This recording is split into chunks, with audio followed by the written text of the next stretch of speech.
بسم اللہ الرحمن الرحیم ان الحمد للہ نحمده ونستعینه ونستغفره من يهده اللہ فلا مضل له ومن يضلل فلا هادی له واشهد ان لا الہ الا اللہ وحدہ لا شریک له واشهد ان سیدنا ونبینا وحبیبنا وشفیعنا وقرۃ اعیننا محمدا عبدہ ورسولہ صلی اللہ تبارک و تعالی علیہ وعلی آلہ واصحابہ وازواجہ وذریتہ وبارک وسلم تسلیما کثیرا اما بعد فاعوذ باللہ من الشیطان الرجیم بسم اللہ الرحمن الرحیم اعلموا انما الحیاة الدنیا لعب ولہو وزینۃ وتفاخر بینکم وتکاثر فی الاموال والاولاد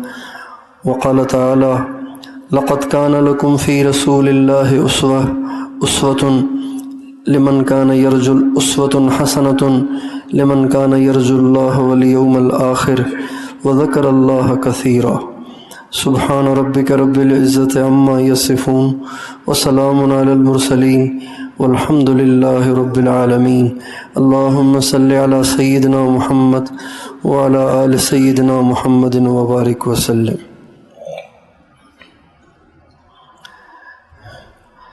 میرے محترم بھائی اور دوستو، اللہ تعالیٰ نے اس امت کو سب سے بڑا جو انعام عطا فرمایا ہے وہ یہ ہے کہ اس امت کے لیے نمونہ اور اس امت کا امام اور اس امت کا مقتدی اور اس امت کا رہنما، سارے مقتداؤں کا سردار، سارے اماموں کا سردار، سارے نبیوں کا سردار ہے. حضرت محمد صلی اللہ علیہ وسلم ہمارے رہنما ہیں، ہمارے مقتدی ہیں، ہمارے رہبر ہیں، اور اللہ تعالیٰ نے ہمیں ہر چیز میں ان کی اتباع کا حکم دیا ہے. عام طور سے یہ سوچ بن گئی ہے کہ نبی کی اتباع صرف نماز میں ہے، نبی کی اتباع صرف زکوٰۃ میں ہے، نبی کی اتباع صرف روزے اور حج میں ہے. اس لیے اگر کبھی نماز میں کوئی دعا، کوئی سورت، کوئی رکن، کوئی تسبیح آگے پیچھے ہو جائے تو لوگ پوچھتے ہیں اجی میری نماز ہو گئی، میں نے اتحیات پورا نہیں پڑھا، میری نماز ہو گئی، میں 2 رکعت کے بعد اتحیات میں بیٹھا نہیں، تیسری کے لیے کھڑا ہو گیا تو میری نماز ہو گئی. یہ پوچھتے ہیں. روزے کے مسائل پوچھتے ہیں کہ مجھے الٹی ہو گئی، قے ہو گئی، میرا روزہ تو نہیں ٹوٹ گیا، اور میں جو سائرن بجتا ہے اس کے بعد بھی میں نے دودھ پیا ہے تو میرا روزہ ہے یا ٹوٹ گیا ہے. اسی طرح زکوٰۃ کے حوالے سے بھی مسائل پوچھتے ہیں کہ میرے پاس اتنا مال ہے، اس میں سے کتنی زکوٰۃ دینی ہے. اور حج کے بارے میں بھی پوچھتے ہیں کہ میں عرفات میں نہیں ٹھہر پایا، مزدلفہ میں نہیں ٹھہر پایا، یا میں نے طواف زیارت نہیں کیا تو میرا کیا ہوگا. یہ مسائل پوچھتے ہیں، لیکن یہ مسائل نہیں پوچھتے کہ میرے نبی نے زندگی کیسی گزاری.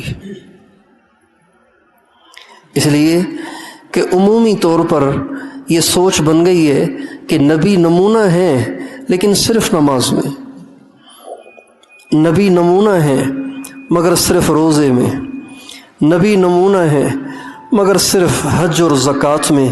حالانکہ حضرت محمد صلی اللہ علیہ وسلم کی ذات گرامی اتنی ناقص نہیں ہے کہ صرف 4 چیزوں میں آپ نے رہنمائی فرمائی، باقی ہمیں آزاد چھوڑ دیا. حضرت محمد صلی اللہ علیہ وسلم کی ذات گرامی کو اللہ تعالیٰ نے ایسا کامل بنایا، ایسا مکمل بنایا کہ اتنے کامل اور مکمل آپ سے پہلے کوئی ہوئے ہی نہیں. اللہ تعالیٰ نے ہمارے نبی پر ایک آیت اتاری، اللہ تعالیٰ نے ہمارے نبی پہ ایک آیت اتاری، اور وہ آیت ایسی ہے کہ اس مفہوم کی کوئی آیت کسی نبی پہ نہیں اتاری گئی۔ حضرت عمر سے ایک یہودی عالم نے کہا، بعد میں مسلمان ہو گئے، کہ امیر المومنین یہ جو آیت آپ کے قرآن میں اتری ہے، یہ آیت اگر ہماری تورات میں اترتی نا تو ہم اس دن کو عید کا دن بنا دیتے۔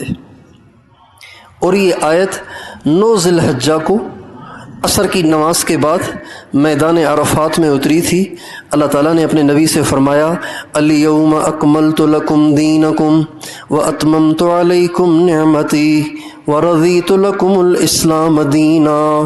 اے میرے نبی، آج میں نے تیرے دین کو مکمل کر دیا، صفات کے لحاظ سے بھی، اجزاء کے لحاظ سے بھی، اور میں نے اپنی نعمت کو تم پر پورا کر دیا۔ تو اللہ تعالیٰ نے ہمیں ایسا دین دیا ہے، ایسی شریعت دی ہے، ایسے نبی دیے ہیں کہ جن کی ہر چیز قابل اقتداء ہے، قابل تقلید ہے، قابل عمل ہے۔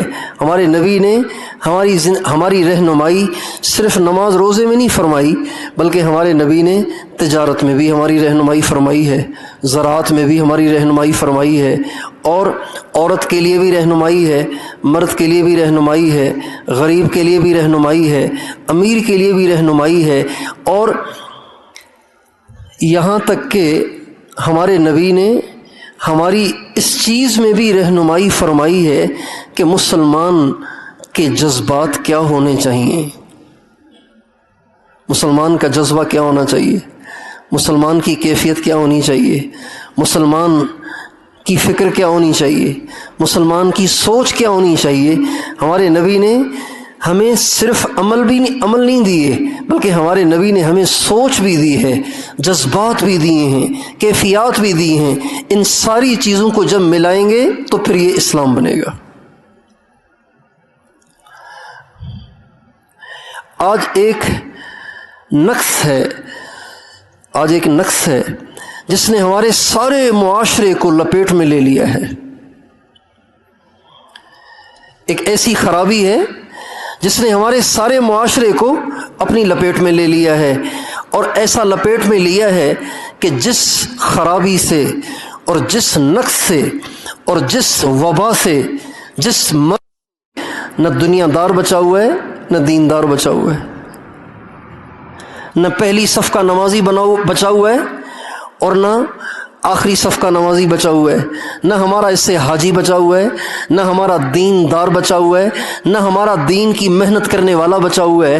ایک ایسی وبا اور ایک ایسا مرض آج عمومی طور پر ہمارے معاشرے میں آ گیا ہے، اور یہ ایسا مرض ہے جو ساری برائیوں کی جڑ ہے۔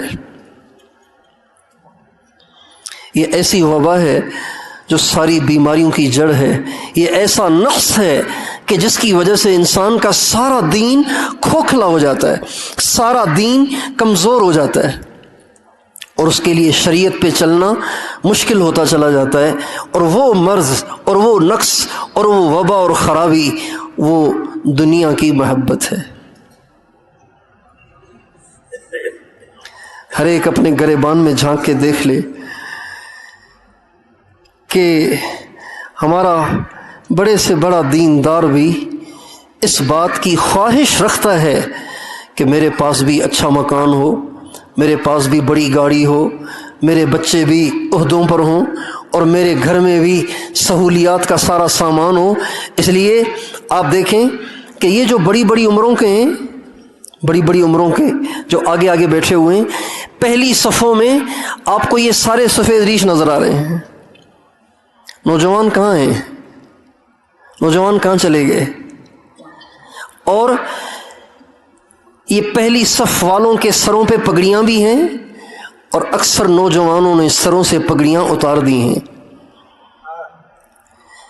اور یہ جو شروع والے بیٹھے ہوئے ہیں، ان میں سے 99% کے چہروں پہ داڑھیاں ہیں، اور جو نوجوان ہیں ان میں سے کتنے ایسے ہیں جنہوں نے اپنے چہروں سے حضور کی سنت کو مٹا دیا ہے، اور کتنے ایسے نوجوان ہیں کہ جو نماز پڑھتے ہیں لیکن فجر میں ان سے نہیں اٹھا جاتا، جماعت میں وہ شریک نہیں ہو پاتے۔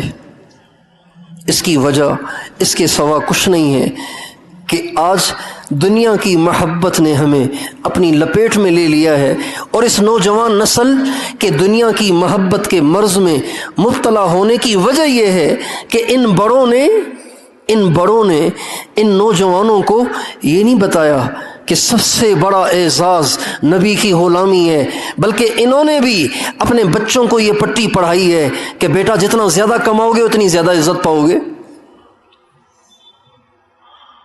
اس لیے جس کی خواہشات پاکستان میں ملنے والی سیلری سے پوری نہیں ہوتی، پاکستان میں ملنے والی آمدن سے پوری نہیں ہوتی، تو ماں باپ اسے کہتے ہیں کوشش کرو کہیں باہر کا ویزا اپلائی کر لو، باہر کمانے کے لیے چلے جاؤ اور وہاں سے زیادہ پیسہ لاؤ تاکہ ہم بھی تو بڑا مکان بنائیں، ہم بھی تو بڑا بنگلہ بنائیں، ہمارے پاس بھی تو گاڑیاں ہوں۔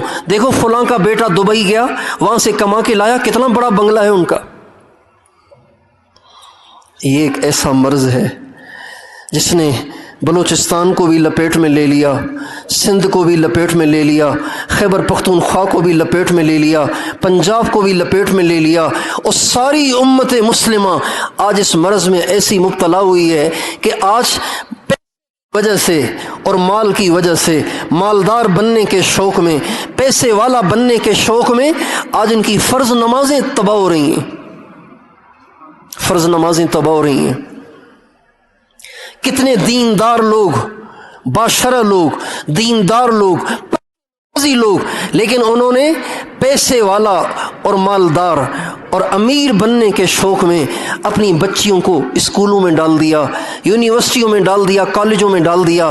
آپ خیبر پختونخوا چلے جائیں، یہاں ذرا یہ ماحول کم ہے، خیبر پختونخوا چلے جائیں، پشاور چلے جائیں، مینگورہ چلے جائیں، کوہاٹ چلے جائیں، بنوں چلے جائیں، یہ دین کے مراکز تھے، اور یہاں شریعت عوام الناس کے اندر پوری طرح رائج تھی، لیکن آج انہوں نے پیسے والا بننے کے شوق میں، مالدار بننے کے شوق میں اپنی بچیوں کو یونیورسٹیوں کے حوالے کیا۔ وہاں لڑکے لڑکیاں کٹھے پڑھ رہے ہیں اور پردے اتر رہے ہیں، زنا بڑھ رہا ہے، بے حیائی بڑھ رہی ہے، اور پیسہ تو آ رہا ہے لیکن دین جا رہا ہے۔ اور میرے دوستو، پیسہ ہمیشہ رہنے والی چیز نہیں ہے، پیسہ ہمیشہ رہنے والی چیز نہیں ہے۔ اللہ تعالیٰ فرماتے ہیں ما عندکم ینفد وما عند اللہ باق، تمہارے پاس جو کچھ ہے یہ سب ختم ہو جائے گا، لیکن اللہ کے پاس جو کچھ ہے وہ ختم ہونے والا نہیں ہے۔ اس لیے ہمارے نبی نے اپنی امت کی اس لحاظ سے بھی رہنمائی فرمائی ہے کہ مسلمان کو کن جذبات کے ساتھ جینا ہے، کن جذبات کے ساتھ زندگی گزارنی ہے۔ آپ اپنے نبی کی زندگی کو پڑھ کے دیکھ لیجئے کہ آپ کے نبی کی زندگی، جس نبی کے ہم نام لیوا ہیں، جس نبی کے نام لینے میں ہمیں مزہ آتا ہے، جس نبی کی محبت کا ہم دم بھرتے ہیں، جس نبی کی محبت کے ہم دعوے دار ہیں، اس نبی کی اپنی زندگی کیا تھی؟ ان کے پاس کون سا براق تھا، ان کے پاس کون سا محل اور کون سا بنگلہ تھا، اور ان کے پاس کون سے زیورات تھے اور کون سے ہیرے اور جواہرات تھے؟ ان کی ساری زندگی غربت میں گزری ہے۔ ہم اپنے نبی کی زندگی کو دیکھتے ہیں، ہمارے نبی کی زندگی اتنی قسم پرسی میں گزری ہے کہ آپ کے ضلع پشین میں اتنا غریب کوئی نہیں ہوگا جتنے غریب ہمارے نبی تھے۔ اور آپ کی یہ غربت اضطراری نہیں تھی، اختیاری تھی، آپ اپنے آپ کو جان کر کرتے تھے۔ اور غربت کا عالم یہ تھا کہ آپ کے پاس کھانے کے لیے روٹی بھی نہیں ہوتی تھی۔ ایک دفعہ آپ مسجد میں بیٹھ کے نماز پڑھ رہے تھے،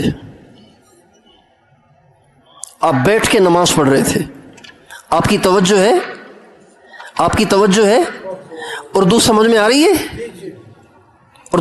رہی ہے نا؟ ہمارے نبی مسجد میں بیٹھ کے نماز پڑھ رہے تھے، بیٹھ کر، تو بیٹھ کے پڑھنے پر آدھا ثواب ہے، کھڑے ہو کر پڑھنے میں پورا ثواب ہے۔ حضرت ابو ہریرہ آئے تو دیکھا اللہ کے نبی بیٹھ کے نماز پڑھ رہے ہیں، تو حضرت ابو ہریرہ نے کہا یا رسول اللہ ما لی اراک تصلی جالسا، حضور آپ بیٹھ کے نماز کیوں پڑھ رہے ہیں؟ آپ بیٹھ کے کیوں نماز پڑھ رہے ہیں؟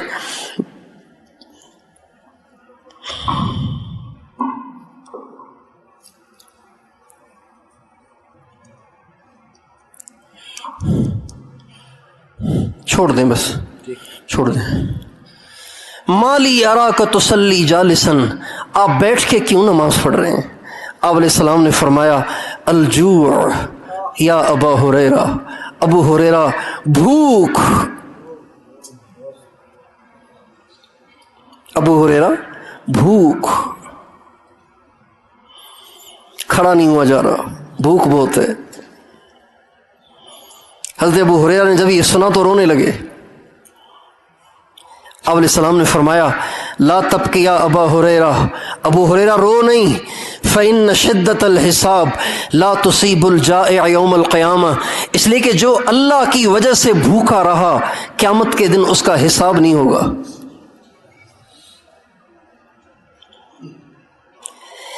اب یہ جو آپ نے فرمایا نا، اس میں اللہ کے نبی نے امت کو کیا پیغام دیا ہے؟ امت کو کیا پیغام دیا ہے؟ امت کو یہ پیغام دیا ہے کہ جاؤ جا کے ملیشیا میں کما کر لاؤ، جاؤ جا کے دبئی میں کما کر لاؤ، جاؤ جا کے UK میں کما کے لاؤ، اور حرام حلال اس کی بالکل تمیز نہ کرو، پیسے والے بننے کی کوشش کرو۔ کیا ہمارے نبی نے یہ سبق دیا ہے؟ ہمارے نبی نے یہ سبق دیا ہے، ہمارے نبی نے یہ سبق دیا ہے کہ اگر حلال پر گزارا کرتے کرتے، حلال پر گزارا کرتے کرتے بھوک بھی آ جائے تو برداشت کرو، اس لیے کہ بھوک اللہ کی وجہ سے، بھوک کو برداشت کرنے والے سے کل قیامت کے دن اللہ حساب نہیں لیں گے۔ لیکن دنیا کی وجہ سے اپنے دین کا نقصان نہ کرنا، اپنے دین کو تباہ نہ کرنا۔ آج امت مسلمہ دنیا کی وجہ سے اپنے دین کو تباہ کر رہی ہے۔ لوگ اپنے بچے مدرسوں میں کیوں نہیں پڑھاتے؟ کیوں نہیں پڑھاتے؟ کیا نہیں سمجھتے کہ عالم کا بہت بڑا درجہ ہے؟ سمجھتے ہیں، لیکن پھر بھی نہیں پڑھاتے ہیں۔ کیوں؟ اس لیے کہ عالم بنے گا تو تنخواہ ملے گی 7,000، تو بچوں کو کہاں سے پالے گا؟ لہٰذا دین تو پڑھنے دو اوروں کو، ہم تو پڑھائیں گے اپنے بچوں کو دنیا۔ لہٰذا دنیا پڑھاتے پڑھاتے پڑھاتے پڑھاتے وہ بیچارے دین سے ہی کورے ہو جاتے ہیں۔ اس کی ہزاروں مثالیں ہیں، لاکھوں مثالیں اس کی۔ دنیا پڑھانا ممنوع نہیں ہے، دنیا پڑھانا حرام نہیں ہے، لیکن دنیا کے شوق میں اور دنیا کمانے کے شوق میں دین سے دستبردار ہونا یہ برا ہے۔ اس لیے میرے دوستو، اللہ تعالیٰ نے اپنے کلام کے اندر ہمیں اس بات کو سمجھایا ہے، ہماری ذہن سازی فرمائی ہے کہ دنیا کچھ نہیں ہے، ساری دنیا بھی کسی ایک انسان کو مل جائے نا تو بھی کچھ نہیں ہے۔ ہمارے نبی کا ارشاد ہے لو کانت الدنیا تعدل عند اللہ جناح بعوضۃ ما سقى منها کافرا شربۃ ماء۔ آپ علیہ السلام فرماتے ہیں اگر ساری دنیا کسی انسان کو مل جائے تو یوں سمجھو گویا اسے مچھر کا پر بھی نہیں ملا۔ اللہ تعالیٰ کے نزدیک اس ساری دنیا کی قیمت مچھر کے پر کے برابر بھی نہیں ہے، اور ہمارے نبی نے عملاً اسے دکھایا۔ آپ کی مسجدیں پہلے کچی ہوتی تھیں، بلوچستان میں مسجدیں پہلے کچی ہوتی تھیں، قالین نہیں ہوتے تھے، چٹائیاں ہوتی تھیں، لیکن اب مسجدیں پکی ہیں، قالین بچھے ہوئے ہیں، لیکن نوجوان کہاں ہیں؟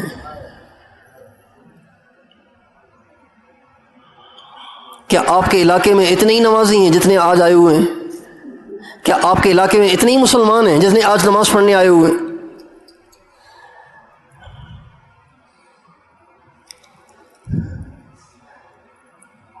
اس لیے وہ سادگی زیادہ اچھی ہے جس میں دین کی حفاظت ہو، اس امیری سے جس میں دین کا نقصان ہو جائے۔ وہ سادگی زیادہ اچھی ہے، وہ کچے مکان زیادہ اچھے ہیں جن کچے مکانوں میں ہماری ماں بیٹی کا، ہمارے ماں بیٹی کی عفت اور عصمت محفوظ تھی ان بنگلوں سے جن بنگلوں کے بننے کے بعد ہماری مائیں بیٹیاں ہی بے پرد ہو گئیں، ہمارے نوجوان بے حیا ہو گئے، گھر گھر میں فلمیں چلنے لگ گئیں، ہر جیب میں بڑا موبائل ہے، ہر جیب میں موبائل ہے، ہر جیب میں۔ اور اس موبائل میں کیا کچھ ہے یہ سفید داڑھیوں والے سوچ بھی نہیں سکتے۔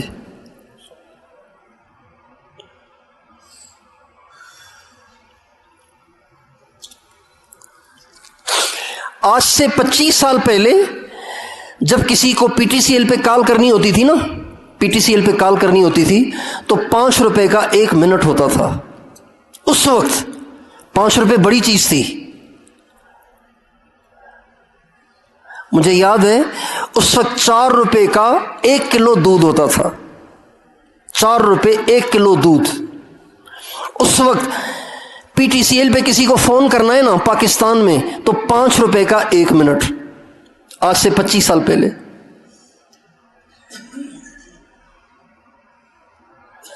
4-5 روپے کلو دودھ اور 1 منٹ۔ اگر آپ پی ٹی سی ایل پہ کسی سے بات کریں گے پی سی او سے تو 5 منٹ لیتے تھے، 5 روپے لیتے تھے 1 منٹ کے۔ آج ساری رات آپ غیر محرموں سے گپے لگائیں صرف 5 روپے دے دیں، ساری رات فلمیں دیکھیں صرف 5 روپے دے دیں۔ آپ کا آٹا مہنگا، آپ کا پیٹرول مہنگا، آپ کا آئل مہنگا، آپ کی چینی مہنگی، آپ کی کالیں سستی ہیں، کوئی تو اس کو سمجھتا کہ ہمارے ساتھ کیا کھیل کھیلا جا رہا ہے۔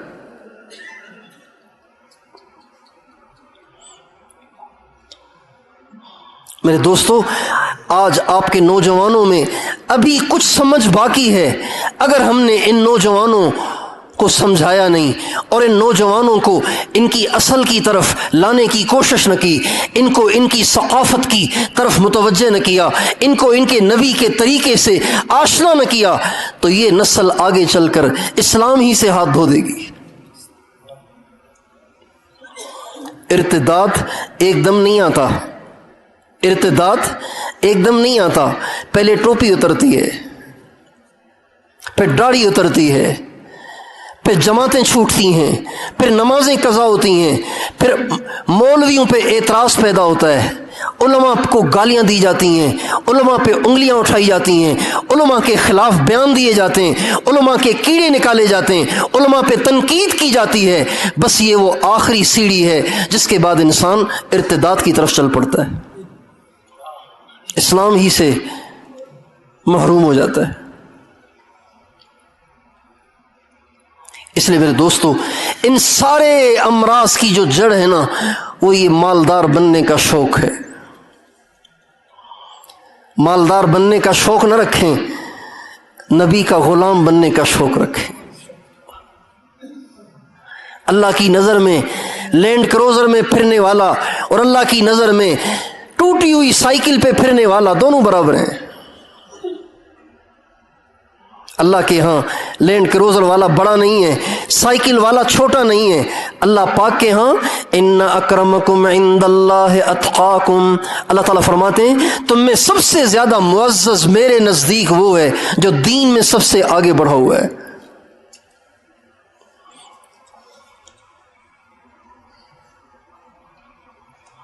اس لیے میں اور آپ اپنے نبی کو اپنا رہنما بناتے ہوئے دنیا کے شوق چھوڑ دیں، اس سے توبہ کر لیں۔ بھئی مجھے نہیں بننا مالدار، میں ایسے ہی ٹھیک ہوں، اللہ نے مجھے جس حال میں رکھا ہے اس حال میں ہی ٹھیک ہوں۔ سرکار دو عالم صلی اللہ علیہ وسلم ایک دفعہ چٹائی پر لیٹے ہوئے تھے۔ حضرت عبداللہ ابن مسعود کہتے ہیں ہم نے کہا لو اتخذنا لک وطاء، یا رسول اللہ آپ کے لیے کوئی نرم بستر بنا دیں، نرم بستر جس پہ آپ آرام سے سوئیں۔ اس لیے وقد اثر فی جنبہ، اس لیے کہ چٹائی نے آپ کی پیٹھ پہ نشان ڈال دیے تھے۔ اے ہے، سرکار کی پیٹھ میں نشان پڑ گئے تھے چٹائی پہ لیٹنے کی وجہ سے۔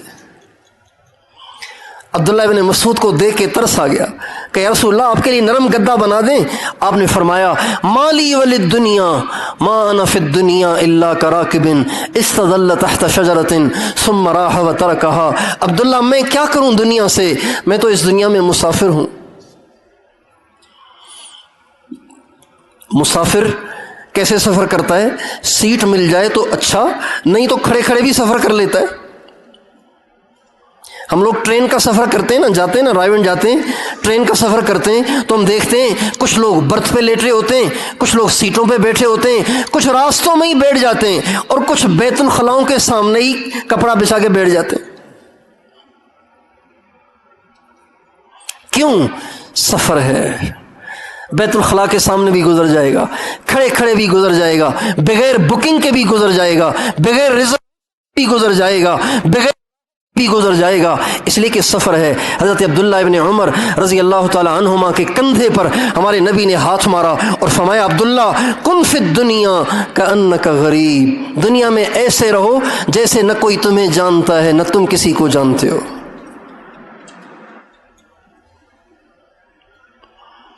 غریب، جیسے میں آپ کے شہر میں غریب ہوں نا، نہ میں کسی کو جانتا ہوں نہ مجھے کوئی جانتا ہے، اجنبی آدمی۔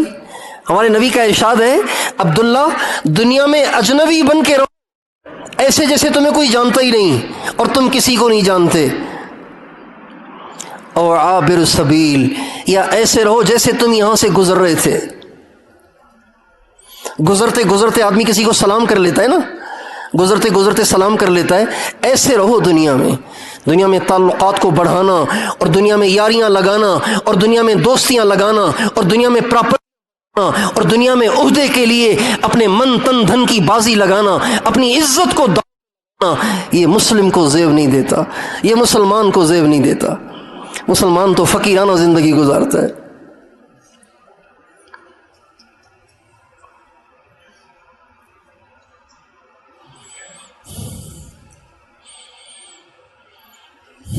ایک چھوٹی سی حدیث سن لیجئے پھر میں ختم کرتا ہوں۔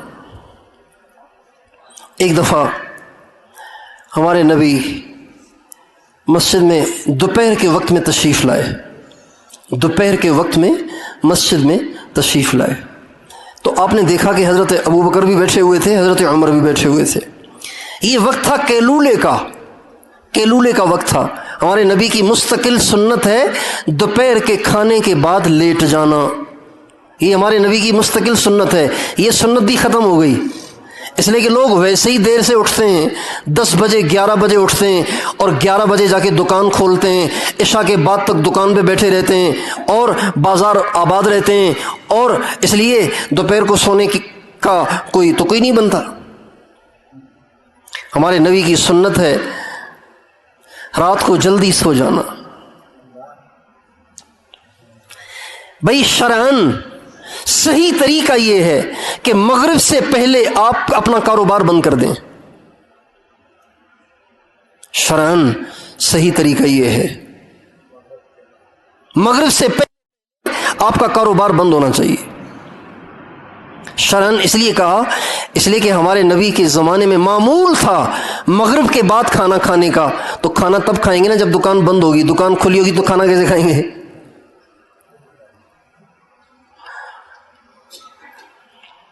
مغرب کے بعد بازاروں میں سناٹا ہو، بازار اس لیے کہ مغرب کے بعد اگلا دن شروع ہو جاتا ہے۔ مغرب کے بعد کون سا دن شروع ہو جاتا ہے؟ اگلا دن شروع ہو جاتا ہے۔ جو آدمی مغرب کے بعد بھی دکان کھول کے بیٹھا ہوا ہے، اس کا مطلب یہ ہے کہ اگلے دن کی روزی بھی آج ہی کمانا چاہ رہا ہے۔ حدیث قدسی میں اللہ فرماتے ہیں، یا ابن آدم لا تسألنی رزق غد کما لا اسألک عمل غد، میرے بندے تو مجھ سے کل کی روزی نہ مانگ، میں تجھ سے کل کی نماز تو نہیں مانگتا ہوں، میں تو آج کی نماز مانگتا ہوں، آج کا عمل مانگتا ہوں۔ مغرب سے پہلے سارے کاروبار، مغرب کے بعد کھانا، عشاء کے بعد جلدی سونا۔ ہمارے نبی کا ارشاد ہے، لا ثمرۃ بعد العشاء، عشاء کے بعد گپ شپ کی کوئی گنجائش نہیں ہے۔ یہ وبا پہلے کراچی میں تھی، اب بلوچستان میں بھی آ گئی ہے۔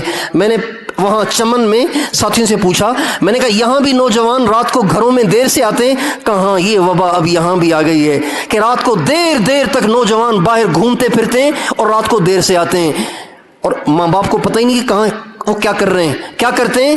5-7 آپس میں بیٹھ جاتے ہیں، فیس بک کھول لیتے ہیں اور اجتماعی طور پہ بیٹھ کے اس میں دیکھتے ہیں، اجتماعی طور پر اللہ کو ناراض کرتے ہیں، اور ماں باپ کو پتہ ہی نہیں ہے۔ مغرب کے بعد کھانا، عشاء کے بعد جلدی سونا اور صبح کو جلدی اٹھنا۔ اللہ تعالیٰ فرماتے ہیں تتجافى جنوبهم عن المضاجع يدعون ربهم خوفا وطمعا ومما رزقناهم ينفقون فلا تعلم نفس ما اخفي لهم من قرة اعين جزاء بما كانوا يعملون۔ اللہ تعالیٰ فرماتے ہیں وہ بڑے خوش قسمت بندے ہیں جو رات کو اٹھ کے اللہ کو تہجد میں پکارتے ہیں۔ اللہ تعالیٰ فرماتے ہیں کے لیے میں نے وہ انعام تیار کر رکھے ہیں جو کوئی جان ہی نہیں سکتا۔ رات کو جلدی سونا اور پھر دوپہر کا کھانا کھا کے تھوڑی دیر لیٹ جانا، یہ ہمارے نبی کی سنت ہے۔ ہمارے نبی مسجد میں آئے، حضرت ابوبکر حضرت عمر مسجد میں بیٹھے ہوئے تھے، تو آپ نے کہا اس وقت آپ لوگ یہاں کیا کر رہے ہیں؟ یہ تو لیٹنے کا وقت تھا، آپ لوگ یہاں کیا کر رہے ہیں؟ کہنے لگے یا رسول اللہ بھوک اتنی شدید ہے کہ گھر میں بیٹھا نہیں جا رہا، بھوک اتنی شدید ہے کہ گھر میں بیٹھا نہیں جا رہا۔ آپ علیہ السلام نے فرمایا واللہ ما اخرجنی الا ما اخرجکما، اللہ کی قسم میں بھی بھوک ہی کی وجہ سے گھر سے نکلا ہوں۔ جب آدمی بے چین ہوتا تو بیٹھا نہیں جاتا نا۔ آپ علیہ السلام نے حضرت ابوبکر صدیق کو، حضرت عمر فاروق دونوں کو لیا اور چل پڑے ایک صحابی کی طرف۔ حضرت ابو طلحہ انصاری کے گھر آپ تشریف لے گئے، ان کے گھر گئے تو وہ خود نہیں تھے، وہ باغ میں گئے ہوئے تھے، ان کی بیوی موجود تھیں، حضرت ام سلیم رضی اللہ تعالیٰ عنہ وہ موجود تھیں۔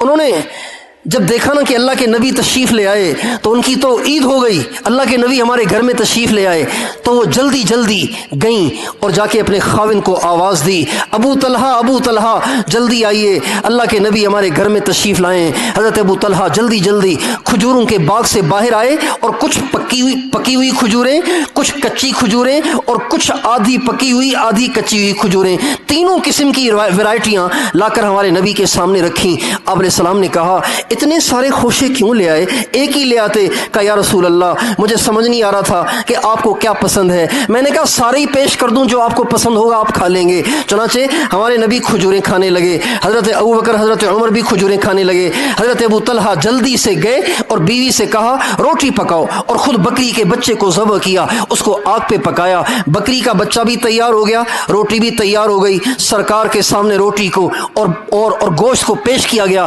آپ علیہ السلام نے ایک روٹی اٹھائی، اس پہ گوشت کا ٹکڑا رکھا اور آپ نے فرمایا یا ابا طلحہ، یا نہیں یہ حضرت ابو ایوب تھے، ابو طلحہ نہیں ابو ایوب تھے۔ آپ نے فرمایا یا ابا ایوب ابلغ بہذا فاطمہ فانہا لم تصب شیئا منذ ایام، ابو ایوب یہ میری بیٹی فاطمہ کو دے آؤ، اس نے بھی کئی دن سے کچھ نہیں کھایا۔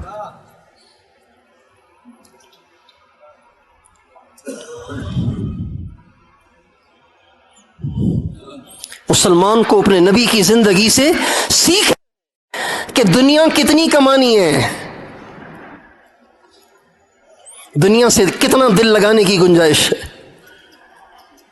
ہم تو دنیا کے مست ہو گئے، دنیا کے دیوانے ہو گئے، دن رات کی فکر میں ہم مبتلا ہو گئے میرے دوستو، اس لیے ہمارے دین کا نقصان ہو گیا۔ اس لیے میں اور آپ یہ نیت کریں کہ اب ہم دنیا سے دل نہیں لگائیں گے، نہیں لگائیں گے نا، سادگی کی زندگی گزاریں گے نا، بھئی ہانا تو کرو نا، سادگی کی زندگی گزاریں گے نا، اللہ جس حال میں رکھے اس حال میں راضی رہیں گے نا، اپنے بچوں کو دین سکھائیں گے نا، اپنے گھروں میں دین کا ماحول بنائیں گے نا، خود بھی اپنی ذات سے اللہ کے دین پر چلنے کی نیت کریں، کوشش کریں، گناہوں سے بچیں۔ ہر ایک کو یہ بات سمجھائیں، ہر ایک کو یہ بات سمجھائیں، ہر ایک کو اس پہ لائیں، اپنے گھروں میں ماحول بنائیں، اور ہر ایک کو اس پر لانے کا جو جذبہ ہے نا، جو جذبہ ہے یہ آپ کو حاصل ہوگا تبلیغ میں جانے سے۔ تبلیغ میں جائیں گے تو اوروں کو دین پہ کیسے لانا ہے اس کا ڈھنگ بھی آئے گا اور اس کی فکر بھی آئے گی، اور اہل اللہ کی صحبت اختیار کریں۔ اس صحبت میں رہنے سے آپ کے دل سے دنیا کی رغبت کم ہوگی، اللہ کی محبت زیادہ ہوگی، اللہ کے نبی کی محبت زیادہ ہوگی، سنت کا شوق زیادہ ہوگا۔ اللہ تعالیٰ مجھے اور آپ کو عمل کرنے کی توفیق عطا فرمائے۔ محمد وعلی آل سیدنا محمد وبارک وسلم۔ اے اللہ، ہم تیرے بڑے خطا کار گناہ گار، گناہوں میں ڈوبے ہوئے تیرے بندے تیرے سامنے حاضر ہیں۔ جمعے کا مبارک دن ہے اے اللہ، جمعے کی مبارک گھڑیاں ہیں، جمعے کی نماز ہم نے پڑھی ہے اے اللہ۔ جمعے کے دن اے اللہ مسجدوں کے دروازوں پہ بھکاریوں کی لائنیں ہوتی ہیں اے اللہ، ہم بھی بھکاری ہیں، ہم بھی فقیر ہیں، ہماری بھی تیرے سامنے لائن ہے اے اللہ۔ ہماری جھولیاں بھی اپنی مغفرت سے بھر دے، ہمارے گناہوں کو بھی معاف کر دے اللہ۔ ہمارے گناہ بہت زیادہ ہو گئے ہیں اے اللہ، ہماری کم قسمتی کہ گناہ کر کر کے ہم نے بال سفید کر لیے اور دلوں کو سیاہ کر دیا۔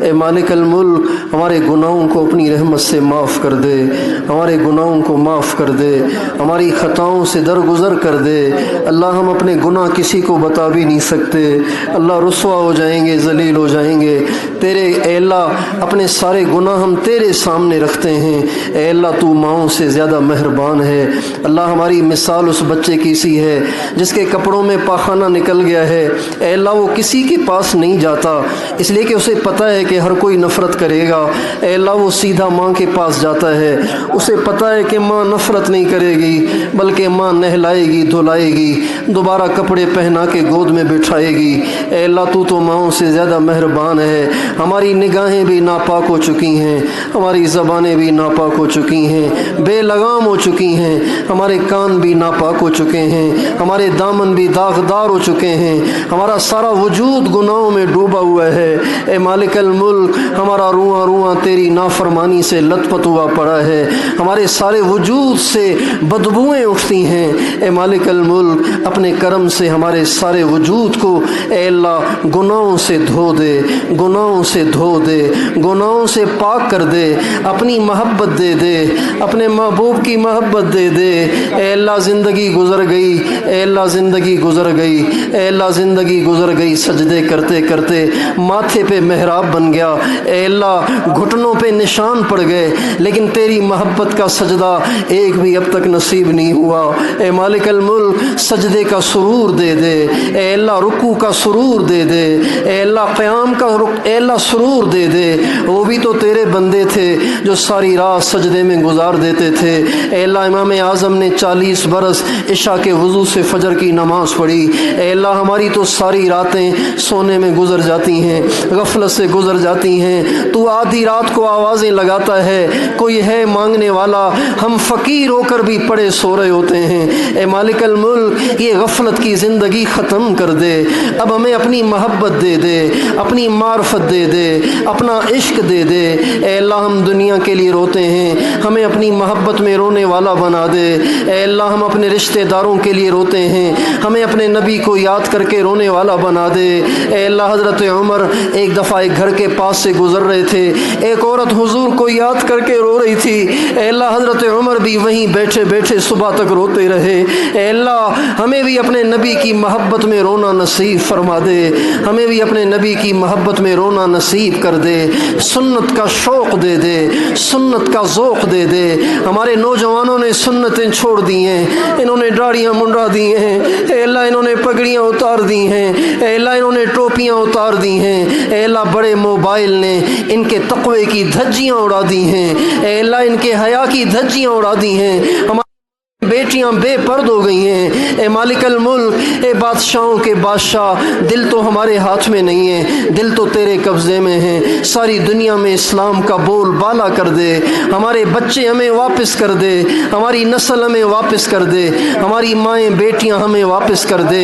انہیں اماں فاطمہ، اماں خدیجہ، اماں عائشہ کے نقش قدم پہ چلنے کا شوق دے دے اللہ۔ ہمارے گھروں میں دین کو زندہ کر دے، ہمارے گھروں میں دین کو زندہ کر دے اللہ ہماری ماؤں کی گودیں آج بانجھ ہو گئی ہیں، ان سے کتب تیار نہیں ہو رہے، ان سے ابدال تیار نہیں ہو رہے، ان سے دائی تیار نہیں ہو رہے، ان سے ڈانسر نکل رہے ہیں، سنگر نکل رہے ہیں، کرکٹر نکل رہے ہیں، ایکٹر نکل رہے ہیں۔ اے مالک الملک، ہماری ماؤں کی گودوں کو دوبارہ سے ہرا بھرا کر دے، ان کی گودوں میں عبد القادر جیلانی جیسے دے دے، جنید بغدادی جیسے دے دے، با یزید بستامی جیسے دے دے، مولانا الیاس صاحب جیسے دے دے، حضرت مدنی جیسے دے دے، ہمارے حاجی صاحب جیسے دے دے۔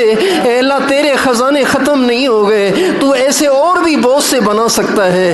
اے مالک الملک، ہمارے بچوں کو قبول کر، ہماری نسلوں کو قبول کر، ہمارے اہل و عیال کو قبول کر، ہمارے بچوں کو قرآن پاک کا حافظ بنا، قرآن کا عاشق بنا، اے اللہ عالم ربانی بنا، اے اللہ دین کا دائی بنا، اے اللہ متقیوں کا امام بنا، اللہ کروڑوں کی ہدایت کا ذریعہ بنا، ہماری قیامت تک کی نسلوں کے ایمان کی حفاظت فرما۔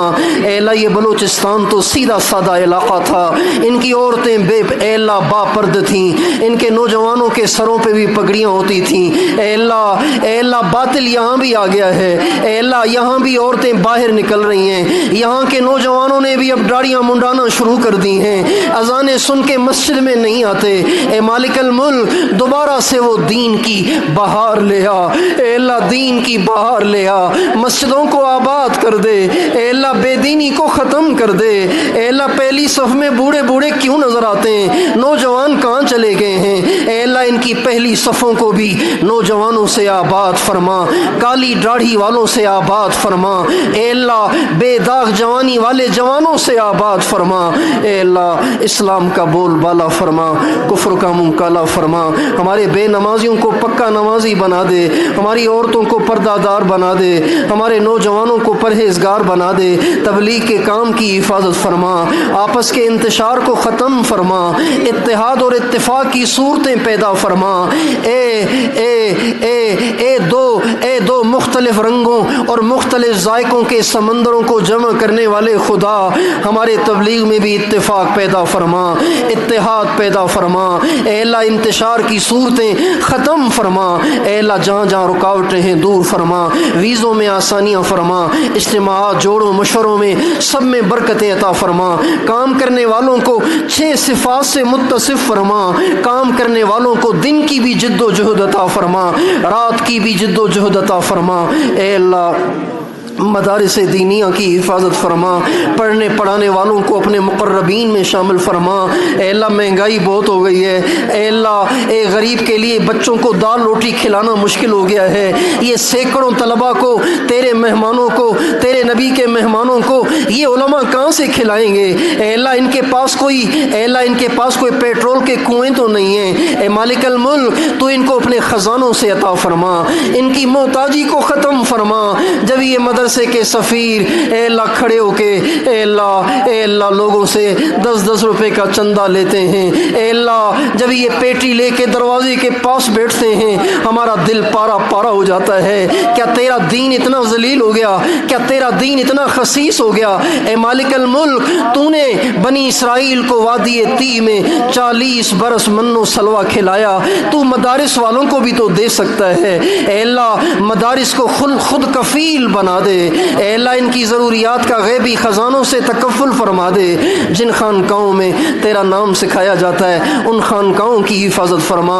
اے اللہ ہمارے بڑوں کی خانقاہیں تو اجڑ گئیں، اے اللہ رائے پور اجڑ گیا، سہارنپور اجڑ گیا، اے اللہ ہمارے بڑوں کی خانقاہیں اجڑ گئیں، گنگوہ اجڑ گیا، تھانہ بھون اجڑ گیا۔ اے مالک الملک، اے بادشاہوں کے بادشاہ، جہاں خانقاہیں نہیں ہیں وہاں چپے چپے پہ خانقاہیں قائم فرما۔ اے اللہ یہ انٹرنیٹ میں مبتلا نوجوان، انٹرنیٹ میں مبتلا ہماری نسل کا علاج ان خانقاہوں میں ہے۔ اے اللہ یہ حسن پرستی کا علاج ان خانقاہوں میں ہے۔ اللہ ان کو اے اللہ چپے چپے پہ خانقاہیں قائم فرما۔ اے اللہ ہر جگہ صاحب نسبت اہل اللہ تیار فرما، ہمیں ذریعے کے طور پر اپنے کرم سے استعمال فرما، جیسے تو نے دعوت اور اے اللہ مدارس کا پوری دنیا میں جال پھیلا دیا، اے اللہ خانقاہوں کا بھی جال بچھا دے، علماء حق کی حفاظت فرما، اقامت دین کے لیے ان کی کوششوں کو کامیاب بنا، ان کی آگے پیچھے سے حفاظت فرما۔ ہمارے حافظ عبداللہ صاحب پہ اے اللہ حملہ ہوا، اے اللہ ان کو کامل صحت دے دے، کامل صحت دے دے، کامل صحت دے دے، ان کو پہلے سے زیادہ تندرست کر دے، پہلے سے زیادہ ان کو حوصلہ اور ہمت دے دے۔ ہمارے سارے علماء حق کی حفاظت فرما، آگے پیچھے دائیں بائیں سے حفاظت فرما، ان کے خلاف بننے والی ساری سازشیں فیل فرما، سازشیں بنانے والوں پہ اے اللہ یہ تدبیریں لوٹا دے۔ اللہم اجعل تدبیرہم فی تدبیرہم، اللہم اجعل تدبیرہم فی تدبیرہم، اللہم اجعل تدبیرہم فی تدبیرہم۔ ہمارے اس پیارے ملک کی حفاظت فرما، اس کی سرحدات کی حفاظت فرما، اس کی افواج کی حفاظت فرما، اس کے بحران ختم فرما، اس کی مہنگائی بے حیائی کو ختم فرما، بے روزگاری کو ختم فرما۔ اے اللہ اس کو IMF سے نجات دے دے، اس کو اپنے پاؤں پہ کھڑا کر دے، اس کے غیبی خزانوں سے قرضے اتار دے، اس کی معیشت کو سود سے پاک کر دے۔ اے اللہ اس کو اسلام کا قلعہ بنا دے، ختم نبوت کا قلعہ بنا دے، دعوت کا قلعہ بنا دے، روحانیت کا قلعہ بنا دے، علم کا قلعہ بنا دے۔ اے اللہ جو ملک کے دشمن ہیں ان کو ہدایت دے دے، بے ہدایتوں کو دفع دور کر دے، ہمارے حکمرانوں کو دیانتدار بنا دے۔ اے اللہ جن کے مقدر میں ہدایت ہے ان کو ہدایت دے دے، بے ہدایتوں کو دفع دور کر کے ہمیں دیانتدار حکمران دے دے، دیانتدار حکمران دے دے۔ اے اللہ اس مسجد اور مدرسے کی حفاظت فرما۔ اے اللہ حضرت محتمم صاحب اور اے اللہ ان کی زندگی میں برکت عطا فرما، ان کو اپنے مقربین میں شامل فرما، ان کے ساتھ دوسرے مدرسین، معاونین سب کو اپنا قرب عطا فرما، ان کے طلباء کو اپنا قرب عطا فرما، تقوی عطا فرما۔ اے اللہ اس پورے مجمع پہ نظر رحمت فرما۔ اے اللہ اس مجمع میں جو بیمار ہیں ان کو صحت دے دے، جو مقروض ہیں ان کے قرضے اتار دے، بے گھروں کو گھر دے دے، جن بچیوں کے رشتے نہیں ہو رہے ان کے خیر والے رشتے کرا دے، بے اولادوں کو نیک صالح اولاد دے دے۔ اس پورے علاقے کو دین کا مرکز بنا، دعوت کا مرکز بنا، علم کا مرکز بنا، روحانیت کا مرکز بنا، یہاں کی بے دینی کو ختم کر دے، 100% سب کو نمازی بنا دے، دیندار بنا دے، دین کا دائی بنا دے۔ اے اللہ ہمارے اس کہنے سننے بیٹھنے کو اپنی بارگاہ میں قبول فرما، ہونے والی کوتاہیاں اپنی رحمت سے معاف فرما۔ اے اللہ جن ساتھیوں نے ہمارا ساتھ دیا، حضرت مولانا عبداللہ صاحب، حضرت مولانا عصمت اللہ صاحب، اے اللہ مولانا گلزار صاحب اور بھی جن ساتھیوں نے ہمارا ساتھ دیا، اے اللہ ان کی بھی نسلوں کو آباد فرما۔ اے اللہ ان کو بھی اپنے قرب خاص سے نواز دے، اپنے قرب کی چوٹیوں پہ پہنچا دے، اور بھی جتنے ہمارے ساتھی ہیں اے اللہ ان سب کو قبول فرما۔ آمین۔ وصلی اللہ علی النبی الکریم وعلی آلہ وصحبہ اجمعین برحمتک یا